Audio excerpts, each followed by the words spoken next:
We got some Andrew Tate allegations cooking up. The New York Times dropped an expose on Andrew Tate earlier this morning, and these allegations are absolutely horrifying. It's really, really, really bad. Now, come to find out, though, because the one thing we did learn from this expose is his criminal charges have not completely gone away. So we know that the Romania court, that the prosecutors brought a case to get him charged. However, the court invalidated it and told them to amend it and come back.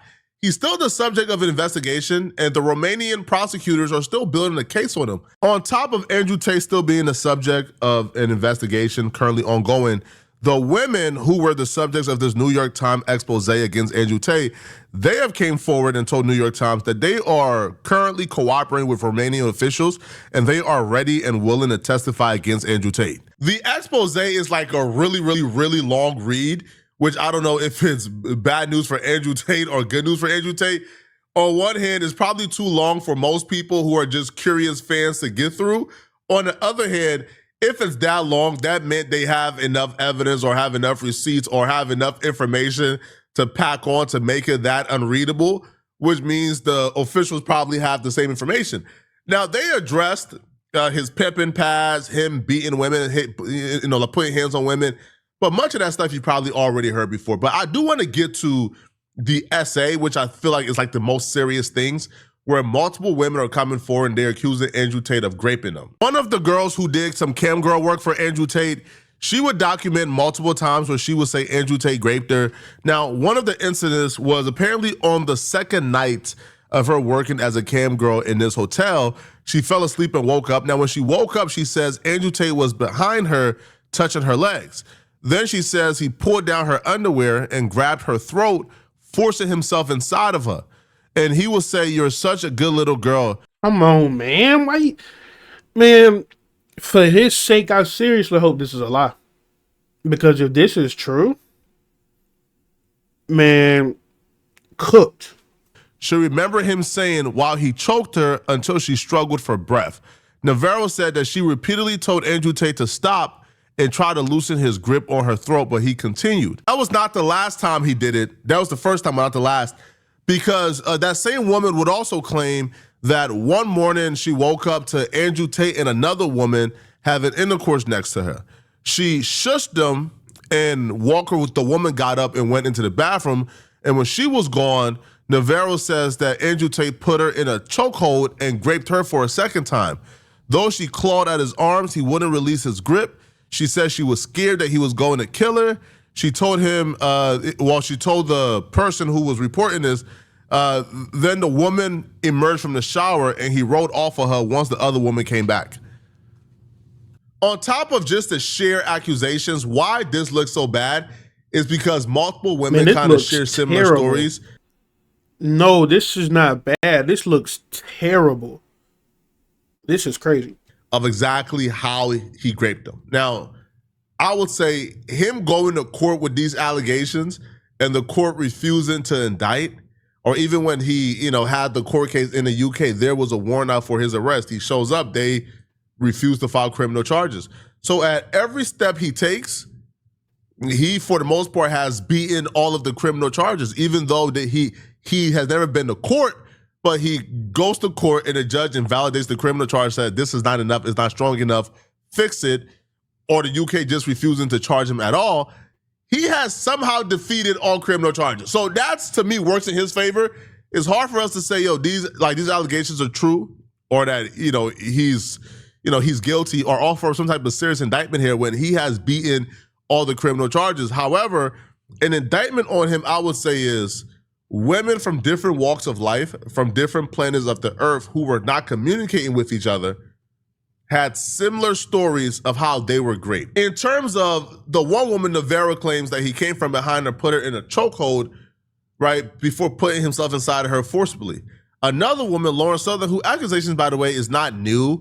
She has came out, I think, last year and accused Andrew Tate of this. However, this New York Times expose shined a really huge light on her accusations, and she was interviewed and she gave, I guess, her recollection of it again.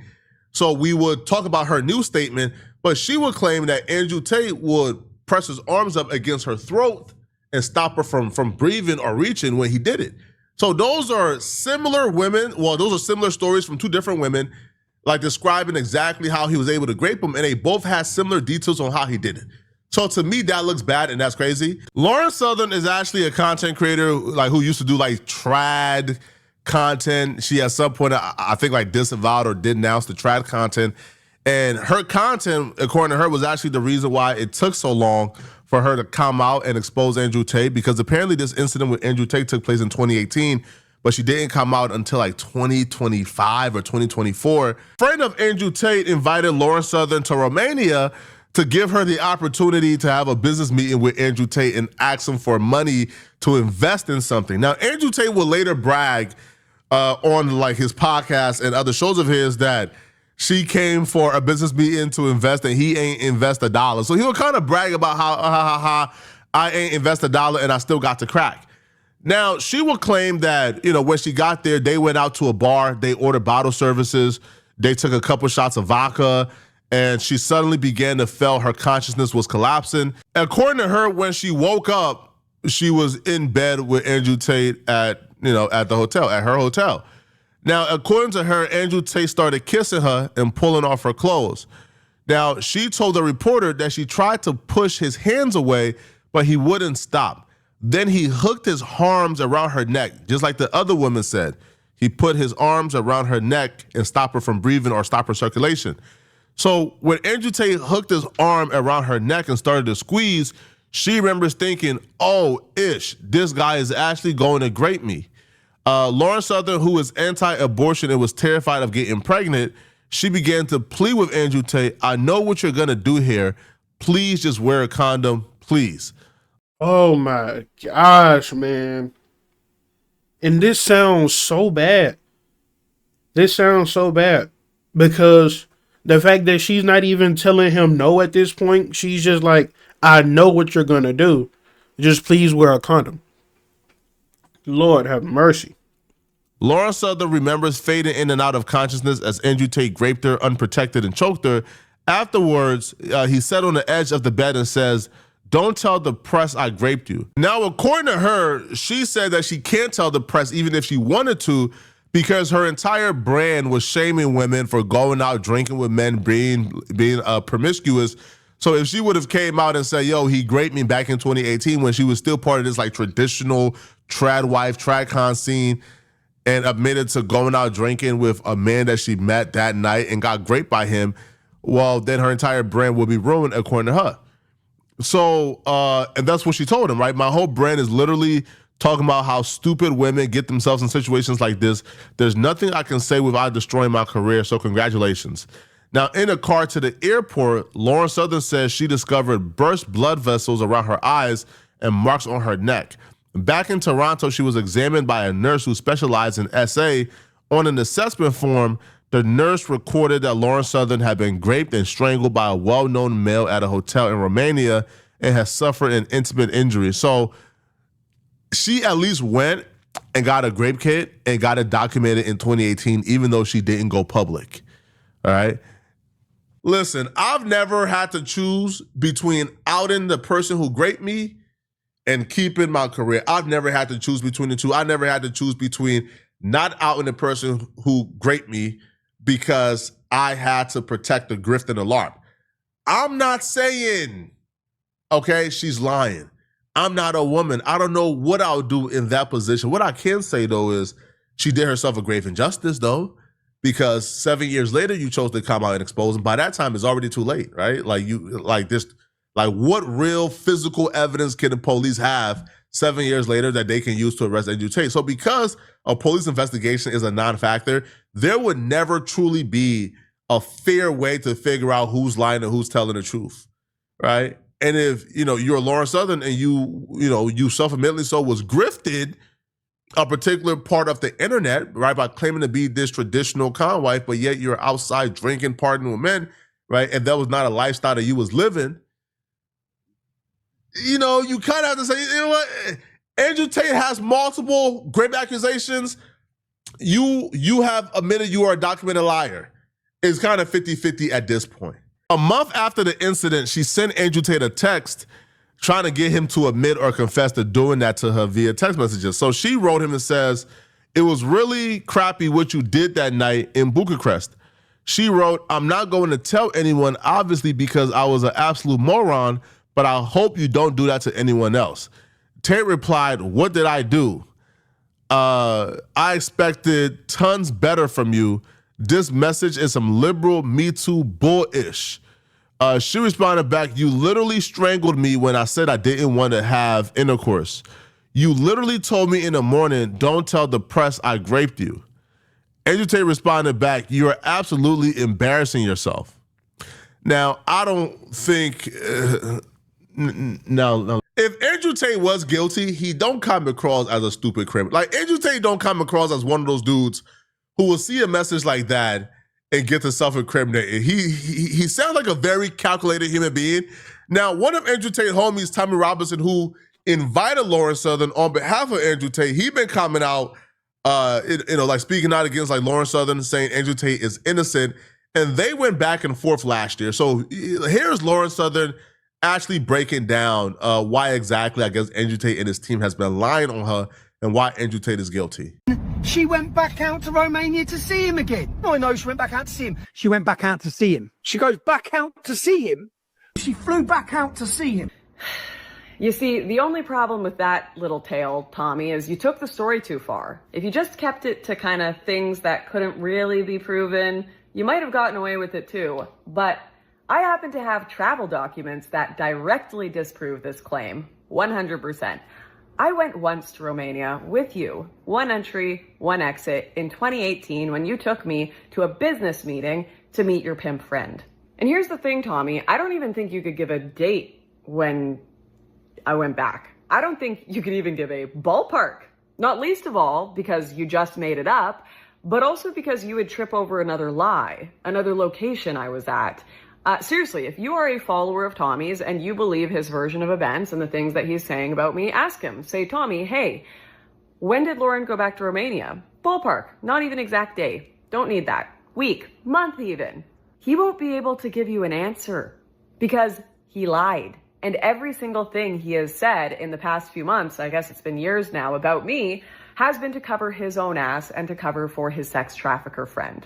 Like I said, I may not be able to disprove every single fabrication you've told about me. That's just he said, she said. But I can disprove this one. And I'd like to think when it's something this serious and a lie that big, it'll make intelligent people think twice about all the other things you're saying about me. And you know, the craziest part to me is that even if the rest of the stuff you made up, like that story about seeing me in the hotel or, you know, even going back to Romania, even if that stuff was true, it wouldn't discount anything else that I said. It wouldn't. And I hope people press you on this. I hope they ask you, when did she go back to Romania, Tommy? Even better, what was the first thing she said to you when you saw her in the taxi in the morning? Why won't you answer that? Because this is serious. It's not just about us. There are 40 plus victims, known victims, women and girls, British women and minors, the very people you claim to protect. This isn't just about our egos or our reputations. This is a much bigger case than that. Like, seriously, if you're watching this, forget about me. I'm a mess. I'm a mess. I mean, obviously I've seen all of the crazy stuff about myself on X, on the internet. Of course. If they're lying about things that are obviously debunkable, then to me, you have to ask yourself, why are they lying? Like, why are they saying, hey, she came back to visit when, you know, again, if you come back to visit, you have like re-entry like documents, right? You have travel documents. You have things where you could prove, hey, I was here. Yo, here's a stamp on my visa. Right? So like you could show, hey, I don't have a re-entry document, right? There's no travel documents that shows that I came back. And if she didn't come back, then why are you lying? Why are you trying to set it up and frame it this way, right? You will only lie about something if you have something to hide. Now, that is true now. If he is lying, then you only gonna lie about it if you got something to hide. Otherwise, why would you lie? Again, as a public figure, well, I wouldn't even consider myself like a public figure, but I'm somebody who I guess is visible online. I understand that all it takes is somebody coming out and saying something about you. So I'm gonna be sensitive in that regard and not fully indict Andrew Tate, you know, until they go back to court with another indictment and have that validated. And if Yo, listen, man, if he has his day in court and he gets found guilty, then we can have the conversation. But as of now, if every time he goes to court, they're saying we don't have enough evidence, how can we call this man guilty yet? Okay. But y'all let me know in the comment section. Yeah, that's really all I can say. I mean, it's a lot of women that's been coming forward talking about he did something to them. But so far, there's not really any evidence. It's kind of just he say, she say. So, I mean, I don't even know. I guess we just wait to see what type of evidence can come up. If he really did do anything with any one of these girls, then I hope we get some type of evidence. If he didn't, then he didn't. Either way, let me know what y'all think in the comments.